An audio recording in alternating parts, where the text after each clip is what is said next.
Hope you guys are doing well. Welcome back. So in this video, I'm going to show you how you can create a doc file into Clickup. So let's start. First of all, what we have to do simply, we have to go to the Clickup website, and after going to that, as you can see, it has the option for the doc. So we have to click on the doc, and after clicking on the doc, so as you can see, it has the option for the create doc. So if you want to create a doc file, then you have to click on this button. So let's click on this, and after clicking on this, as you can see, we have to provide the title of for the doc. So I'm going to cut this one, and after clicking on this, for example, I'm going to write here like the random, and let's write the random here.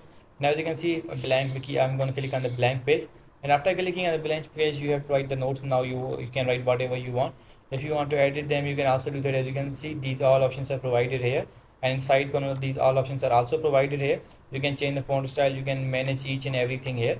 And after doing that, you have to click on the share, and you can also share this. And if you want to download this, or if you want to do the settings, you can also do that. So in this way, you can create a doc file on Clickup. I hope you guys understand this video, that how you can create a doc file on Clickup. So see you guys in the next video.